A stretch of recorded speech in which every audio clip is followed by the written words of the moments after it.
Hello, my name is Anne Tailford and I work in the Education Data Division at the Department for Education. I'm here to talk to you about special educational needs data which are returned in the school census. This is one of a series of videos related to the school census and should be watched in conjunction with the others. This slide lists the topic areas I will be covering in the presentation.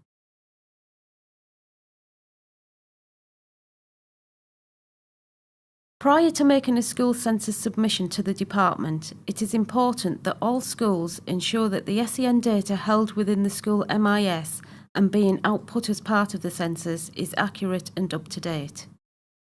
School census contacts within schools should check the data held within their MIS with their local SEN coordinator prior to running their census return.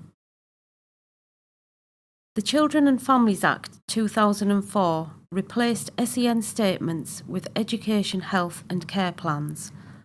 All local authorities were under a statutory duty to complete transfer reviews of SEN statements by the 31st of March 2018.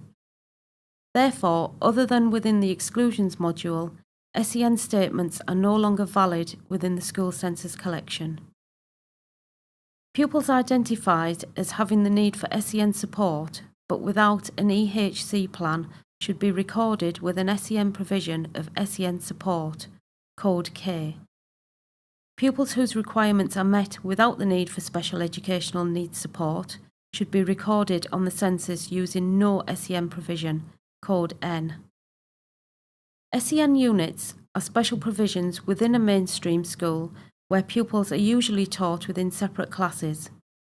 The unit will receive additional funding from the local authority specifically for the purpose of the provision.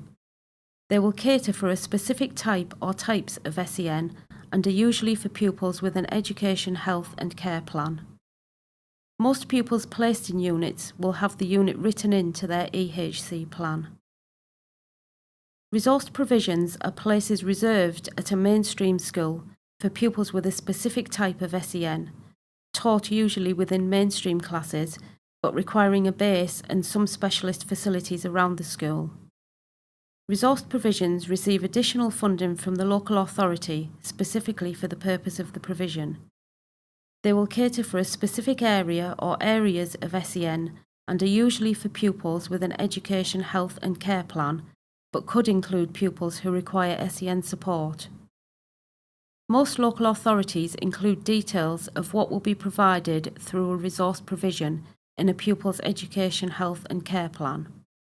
It is extremely unlikely that a child will be placed in an SEN unit and also receive support from a resource provision, but a school could have resource provision for one type of need and a unit for another. The Spring School Census collects information on the type of SEN for pupils who have an SEN provision of E or K. The primary and, if relevant, the secondary need are collected. This slide provides the codes for each need as outlined in the SEN Code of Practice. The top-up funding indicator is a true-false flag to indicate those pupils on roll for whom the school at the point of the census is in receipt of top-up funding, either from a local authority or, in the case of a PRU or an AP Academy, a local authority or another school. Top-up funding is paid outside of a school's budget share or general annual grant and relates to a pupil or student identified as requiring additional support, which costs more than a specified threshold. In many cases, the period for which top-up funding is paid may not be defined, but it will be subject to periodic review, as will the SEN provision to which it relates. Locally, this top-up funding may be known by a different name. In cases of doubt, schools should check with their local authority to make sure that this is recorded correctly for each individual pupil. This indicator is used as a check-in tool for pre-16 pupils. However, for post-16 pupils, it is used in funding calculations. This slide provides links which you may require before and during the collection. More information about how to submit your census data to us, including details about what data is collected for each termly census, can be found on the school census page. Please take some time to read these documents as they will help you fulfil your statutory requirements and successfully complete an accurate census return. In addition to the online documents, we also provide a data collection forum. The purpose of the forum is to provide a facility to allow customers to exchange ideas and good practice relating to specific data collections and related EDD systems. To gain access to this forum, please complete a service request form. The Data Collection Help Desk issues regular email bulletins before and during the data collection period. These bulletins provide important messages to help schools make a successful school census return, and so please ensure you read the information carefully.